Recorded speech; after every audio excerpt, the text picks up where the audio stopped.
Hey, what do you say, Seattle hockey fans? I hope you woke up just as happy as I did. Maybe just a smooch sleep deprived, but worth it because the Seattle Kraken defeat the Colorado Avalanche and advance in the 2023 Stanley Cup Playoffs. Let's get into how we got there and what's coming up this week on Locked On Kraken. From the depths of the standings in year one to the base of that playoff mountain in year two, the Seattle Kraken have clinched their very first spot in the Stanley Cup Playoffs.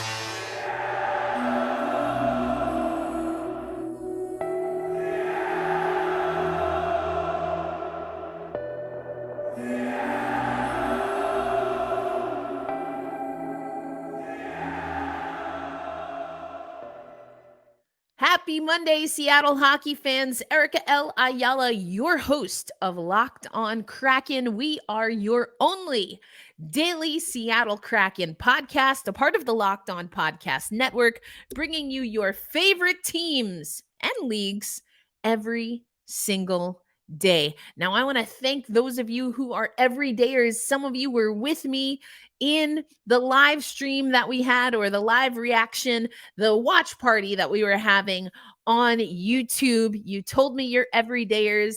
We talked about what we're going to do for the rest of the playoffs, at least for round two. We'll get into that coming up on today's episode. But the Seattle Kraken get a 2-1 win over the defending champions. As I mentioned, we were watching this game on YouTube and on playback, and I have a little bit of a reaction. I want you to see and feel the excitement that we had watching all together. We've got some people in the comments. So here's the live reaction of the moment when the Seattle Kraken got that 2-1 victory over the Colorado Avalanche. Corner. 5, 3, 2, 1. It's over! It's over! It's over! Silence. It's honestly all I could muster right now. Wow. Oh my gosh. Shock the world. Thanks, Green Olive. Congratulations. That's Kraken hockey, baby. Woo! Welcome to Upset City, population Kraken and Panthers. I love that. Congrats on first ever playoff win, Seattle Kraken. Thank you. Oh my gosh, my heart is, I had to make sure. Woo! Woo! Scared my cat again. Wow, let's go, boys. Bye-bye, Kale McCarr. All right, so there you go. That was my live reaction on the watch party. You can see that when you're watching with us on YouTube, we have the ability to put your comments up, people scaring their cats. That's Kraken hockey, baby. We had plenty of those calls. I was hanging on to Biscuit. Thank you so much. Women's Pro Hockey Seattle gifted me this, my last trip in Seattle. And I was holding on to Biscuit for dear life. It has a squishy component, if you can see that. For those watching on YouTube, for those listening, just trust me.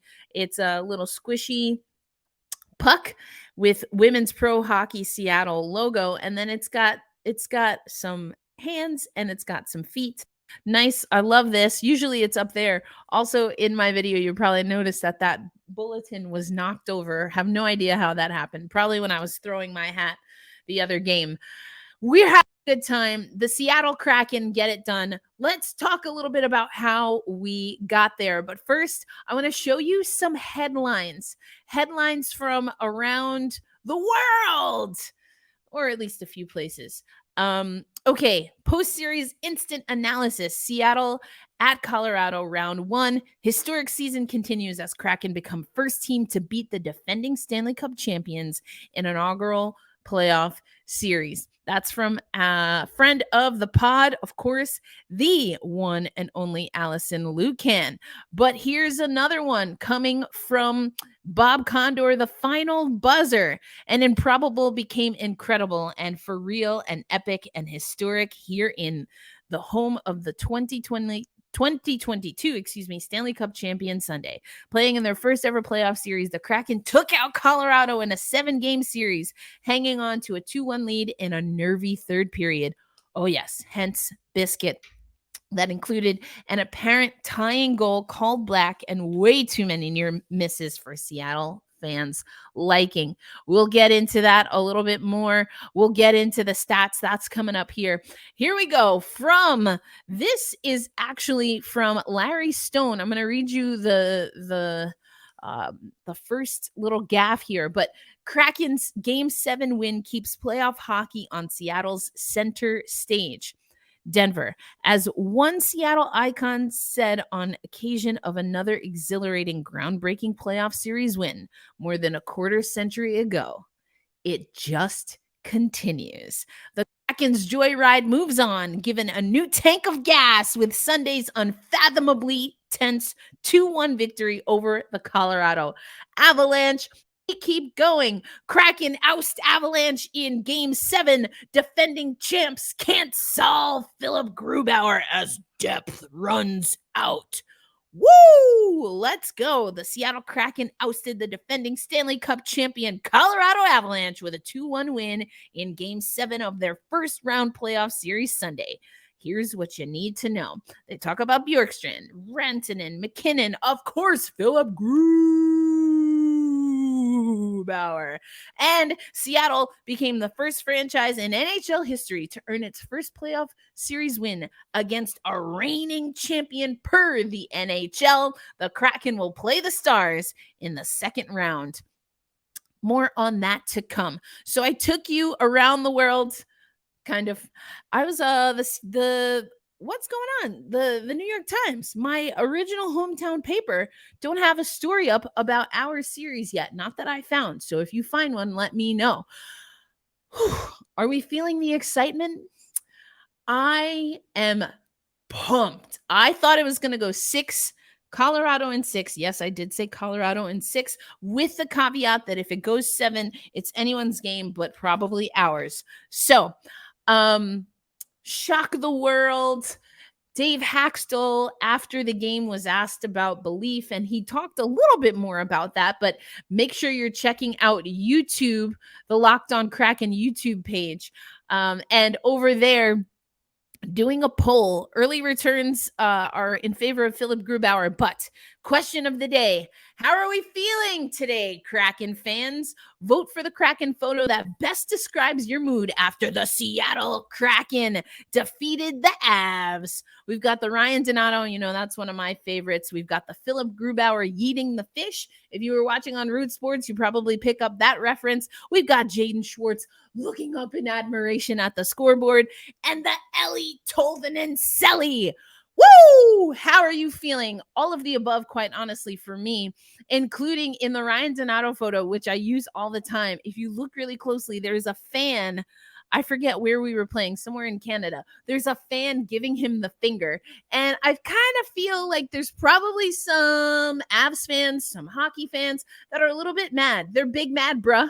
They're big mad at us this morning. And you know what? We're unfazed. We're absolutely unfazed. I loved one of the articles saying we are fueling up the gas tank. The Seattle Kraken are already making their way to Dallas.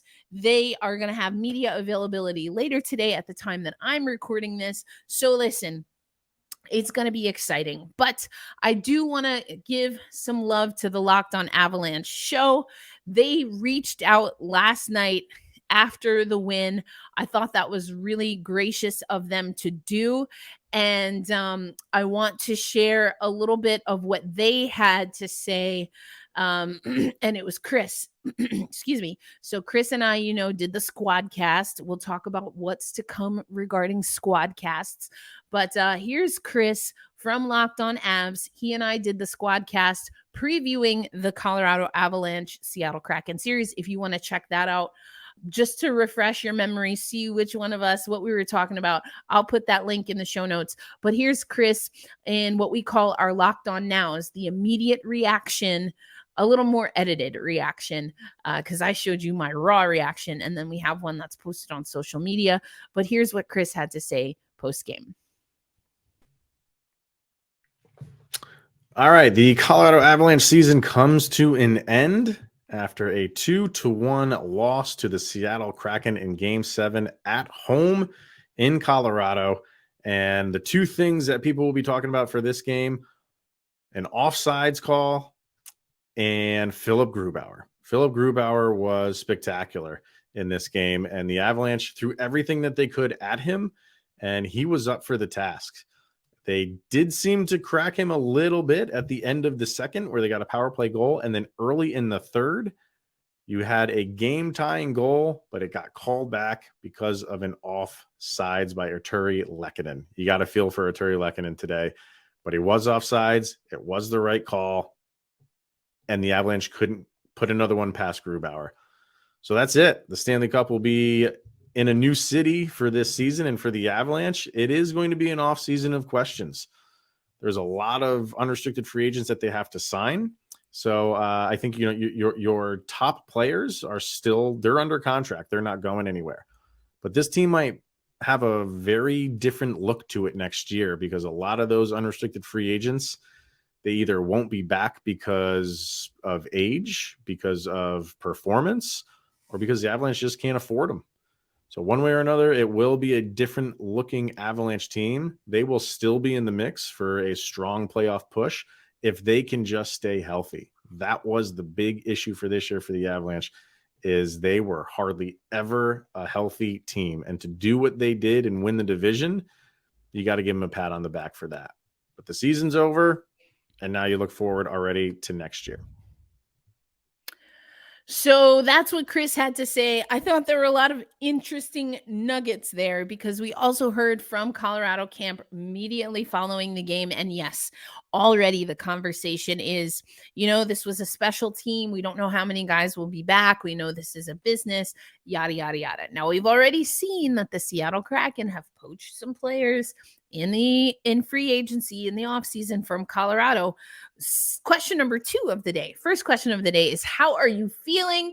Head over to YouTube in our community tab to vote using the Kraken photos that we have up there, or post one that better reflects how you feel. That's question number 1. But question number 2 is, especially given how Colorado played, the fact that they still have some players that have that Stanley Cup experience, are there players, probably not Cale Makar, for multiple reasons, but are there players who might be free agents in Colorado who the Seattle Kraken should consider? Definitely something that we'll talk about in the offseason, but we're not in the offseason yet, baby. Oh, no. Coming up on Locked On Kraken, let's break down this game. Also want to talk a little bit about Game 6. I know. It's ancient history. It's the past, but the history is how we got there, and we need to learn. Going in against Dallas, we need to learn from Game 6. So we're going to talk about both of those coming up a little bit. And then tomorrow, it's the game day in round 2 of the 2023 NHL Stanley Cup Playoffs. I'm going to let you know what we have coming up on tap on Locked On Kraken. This episode of Locked On Kraken is brought to you by Athletic Greens. Now, I talk to you a lot for the everydayers that I like a morning routine, and usually it involves drinking something just to reset my digestive system, re-energize my body, and Athletic Greens has been one of the ways that I do this. I love that in 8 ounces of water and 1 scoop of their mix, you are getting 75 high-quality vitamins, minerals, whole food source superfoods, probiotics, and adaptogens. All of the things that I need. I particularly love that once you get your year's supply, once you get your order of Athletic Greens, they also give you travel packs. Someone who travels a lot, I think that's fantastic. I love the travel packs, and it just helps me make sure that, again, I'm getting what I need as someone who's on the go, always hustling, always bustling. And I love that the founder thought about ways to make having a healthy lifestyle routine affordable. If you just cut down on your cup of coffee, or for me, it's a kombucha, your daily kombucha for me, you can afford this easy peasy, because a routine to keep up with some of these adaptogens, probiotics, can be upwards of $100 a day. That's right, a day. We don't need that. You're just going to use Athletic Greens. And because we're feeling good and we love that you are a Locked On listener, Athletic Greens says make it easy. They're going to give you a 1-year free supply of the immune supporting vitamin D and the 5 travel packs that I talked about with your first purchase. All you have to do is head to athleticgreens.com/NHL network on the screen if you're watching on YouTube. Again, that's athleticgreens.com/NHL network to take ownership over your health and pick up the ultimate daily nutritional insurance. Thanks as always for making Locked On Kraken a part of your daily routine. Once again, I am Erica L. Ayala, your host from the very beginning of this wild and crazy ride that is the Locked On Kraken Show, your only daily podcast covering the Seattle Kraken. I've been on the road, caught up with the team on the road. Hope to do it again. We'll see what happens in this round 2. That's right, because the Seattle Kraken have advanced to the second round. Now, in the first segment, I showed you some of the headlines. We talked about the excitement. You saw my immediate reaction with our watch party on YouTube. We're having another one tomorrow night. So we did a lot of things. Now let's break it down just a little bit more. I want us to break it down just a little bit more here for Locked On Kraken. I told you, go over to our YouTube page. Let us know, question of the day. How you feeling? We've got some images here from some of your favorite, certainly some of my favorite Seattle Kraken moments. So go vote over on YouTube. But what I want to show you now is the stats. How did we get there? And I think I said in my Locked On Now, that's what you just heard from Chris in the first segment, that it was 31 saves. It was actually like 33 saves for Philip Grubauer. Let's take a closer look at this. So you can see here that Philip Grubauer, and the Seattle Kraken were leading in a few categories. The Avalanche, once again, and I told you we're going to talk about Game 6, once again led, and in a big way early in shots. They overall had 34 shots to the Seattle Kraken's 27. They also were able to win possession off of the faceoff, you can see there, and they had a power play goal. So those are pretty solid stats, especially coming out of Game 6. I know. Game 6, we don't want to talk about it. You know what? Let's just get this out of the way because we do need to talk about Game 6. In Game 6, the Seattle Kraken looked tired. In Game 6, the Seattle Kraken lost their edge, not literally their ice edge, their skate edge. They lost their moxie. They lost their piss and vinegar. They lost their fight at times, just looked really fatigued, really tired. And that's unfortunate because that was at Climate Pledge Arena, an opportunity to close out the series. And we talked about this a little bit on the watch party last night, but I had to be honest, fam. Knowing that Game 7, it's on the road. We know the Seattle Kraken play better on the road. We've been talking about that day after day after day on Locked On Kraken. And we talked about, as I mentioned with Chris in our previews, our Squadcast preview, which you can check out in the show notes. We talked about, we're just happy to be there. Are there expectations for Seattle? And I said, it's a little bit of both. The expectations will be dictated by how we play in our first ever playoff series. And going into Game 6, the expectations were ramped up. They were different than they were in Game 1 or Game 2 or Game 3 or Game 4 or Game 5. We were in the driver's seat, and there was a twinge of a feeling like if the Seattle Kraken couldn't close out the series, that there was some disappointment. We talked about it so much on the live stream. I was absolutely disappointed with Eberle's hit. I hear what he's saying. Of course, I believe what he's saying. He didn't intend to injure. That's not the kind of player he is. But you know who else said that? Cale Makar. He didn't mean to injure. That wasn't the kind of player he is. The point is, both hits were bad. Now, We talked about this again on the watch party, the live watch party, but it played into the outcome that I wanted for Eberle not to get suspended. Put that to the side. Do I think Eberle should have gotten a hearing? Yes. Do I think Eberle should have gotten suspended? Probably yes.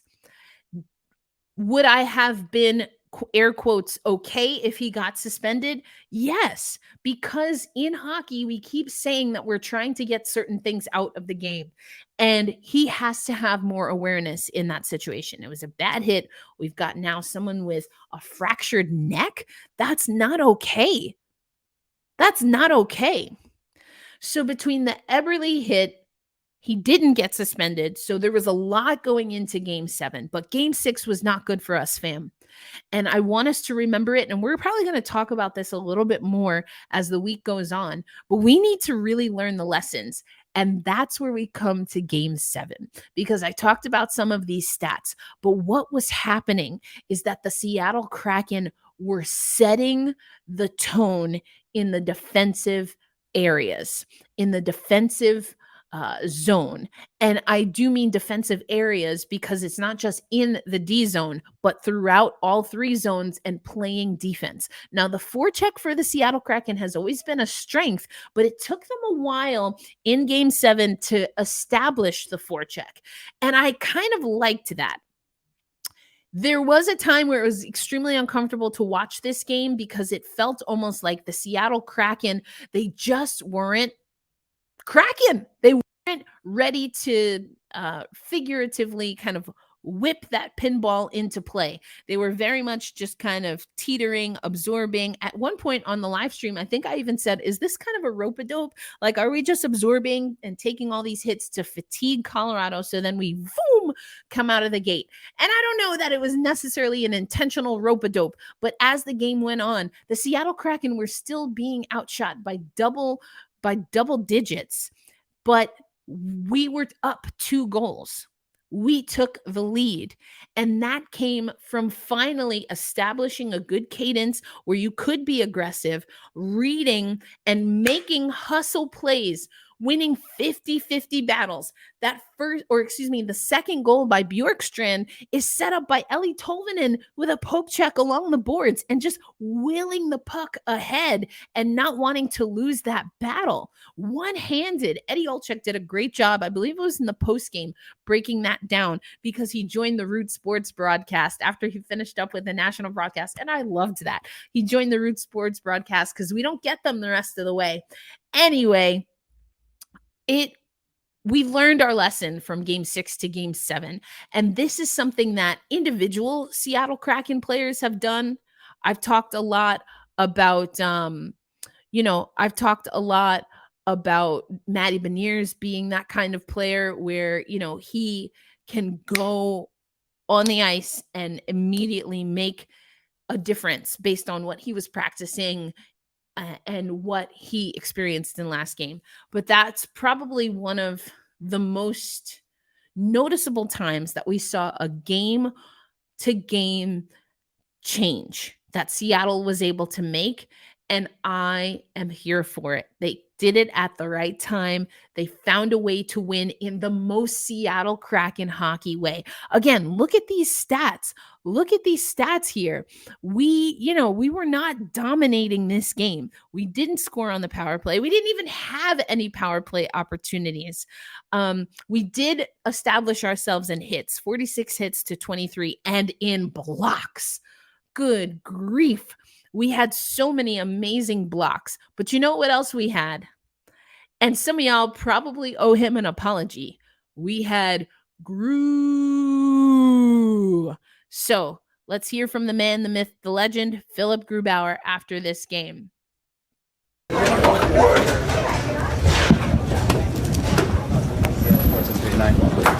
Yeah, incredible. Means a lot to the organization and this team, and obviously for the people that have written us off earlier in the season or since the start. Here we are, and it's been great. How satisfying is this for this locker room? Absolutely, it's huge, but we've shown it all year that we can play with the best, we can beat the best, and obviously going into this series, when you look at the regular season games, they were pretty tight and pretty even. So nobody on our side thought like they were going to sweep us in 4 games. It means a lot to the franchise, but what does it mean to you? Yeah, obviously, personally, I don't know what to say. It means a lot. We're ending their season and beating the defending Stanley Cup champions. So lots more to come for our group, but that's only a Series 1. Did you feel like you were in the zone tonight? I don't know. You can answer that. Guys made it really easy for me to see pucks, and the ones I didn't see, we did a hell of a job blocking them, even in the first period when they came out and pushed, and I think had their best period. They had some great chances, and we were holding against them. For people out east who were staying up late to watch you, who didn't really appreciate this team, what do you think this team showed in this series? What do you think it proved? A lot of things. Resiliency, come back like we lost 2 games, and then we found our groove and played incredible and did the right things. Like I always say all year, we sacrificed the individual success for the team success, and it's been good. I love that. We sacrificed individual success for team success. Absolutely. That's how the Seattle Kraken got it done, by committee. Coming up next on Locked On Kraken, we'll hear from a few more players and a few more storylines that are coming out of this game, and then get you ready for what's to come this week on Locked On Kraken. We're definitely going to have a squad cast. We have some other things because we have to put a bow with our Locked On NHL fans. We have to put a bow on the round 1 series. So you're going to see plenty of hashtag content coming out, and we can't wait for all of that because the Seattle Kraken, in their first playoff run, have advanced to the second round, become the first ever NHL franchise to beat the defending champions in the first round to advance to round 2. Let's bring it on. More history to come. We're going to have it all for you right here on Locked On Kraken.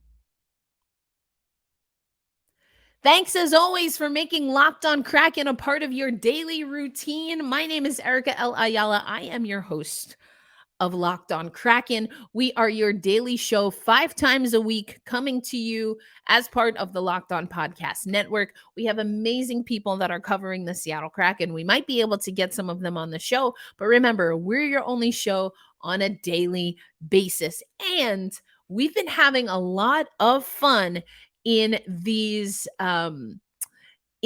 watch parties. So if you haven't already joined us, make sure you do that. It's going to be a good time. So the first one will be tomorrow night, and you can watch either on a platform called Playback, where we're watching the same broadcast in real time together, or what a lot of people do is they just watch, and you saw that reaction. So I'll have a camera that's on me as I'm watching the game, and then we're having a chat. We have an active chat on both platforms, but a lot of people have been saying they like the YouTube format because it's all in one place. We're all together. We've built a community. We've got Megan and Striatic and Lindsay. Biscuit helped out as we were getting through some of the more dicey times. So if you see value in this show, if you see value in our watch parties and our live reaction parties, make sure you subscribe to Locked On Kraken. For our audio friends, I will do my best to keep up with some bonus content. I know you've asked for that in the past, so we'll try to make sure we have as many things to cross over for audio as possible. But if you can, subscribe on YouTube. We passed overnight.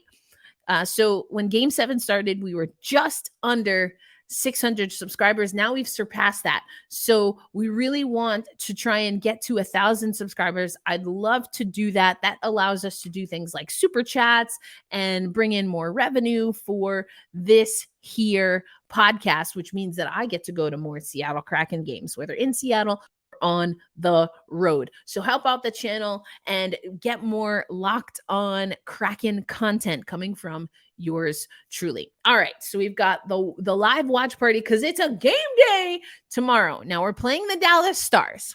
A few things that we need to know. We're going to go into this more tomorrow because, again, we're going to have a fun squad cast. But what we need to know about Dallas. They are a little more rested. And I do think fatigue was a factor for Seattle, especially in game 6. So we went from Denver now to Seattle. The Seattle Kraken will have media availability at my local time because now they're on Central Time later. So that's around 1 p.m., I believe, Pacific time. They should be having their media availability. So as always, check on YouTube. And again, I'll do a better job on audio, putting up some bonus content, but let me know.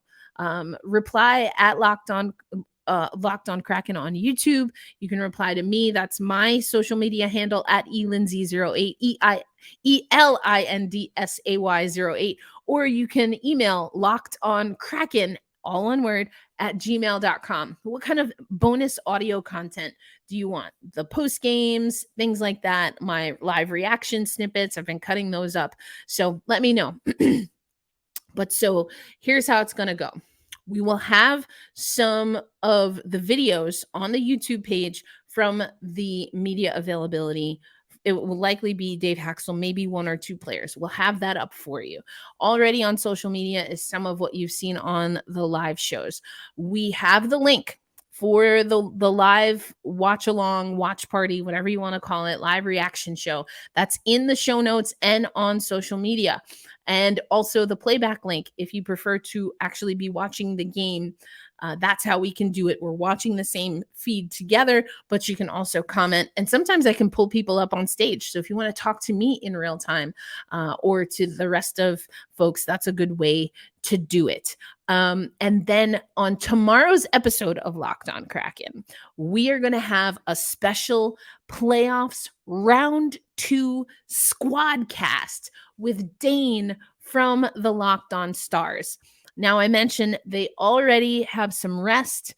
They were a team that gave us a lot of trouble. And if you remember, for those who watched it either on social media or on YouTube, I'll make sure to post that up again. But Everett Fitzhugh liked the Colorado matchup and favored that matchup over Dallas in round 1. And I'm inclined to agree with him. Now, another thing that we know, and if you watch back, there's a whole playlist that's called Seattle Kraken Media Availability. There's also a whole playlist, which is also just NHL Playoffs coverage. But then there's also a playlist that's Dave Haxtell. Everything, every time we talk about him, every time he talks to us. Anyway, so there's a video of Dave Haxtell when I was in Seattle for the first ever postseason practice. Dave Haxtell, and this is a message that he was ringing true for the first few days, said that the Seattle Kraken played well against Western Conference opponents. So now Dallas is in the Western Conference, but that's not one of the teams that we played best against. In 3 games versus the Dallas Stars, we have a win, we have a loss, we have an OT loss. OT loss. So we were 500. We gave up 13 goals, scored 10 goals. Our power play was at 12.5%. Our PK against Dallas, 55.6%. So, not bad, but not great. And we did play Dallas in a stretch where we weren't at our best. So, what to expect? Well, make sure you tune in on tomorrow's episode of Locked On Kraken, where again, I will be with Dane from Locked On Stars. He also does some stuff for Locked On NHL. We're gonna be with Gil and do a recap of round 1. Again, we have the squad cast tomorrow with a preview of the series with Dane for round 2. We're gonna have the media availability from later today. And all that and more right here on Locked On Kraken, either wherever you catch podcasts on YouTube or by following us on social media. I mentioned it before, but worth mentioning again.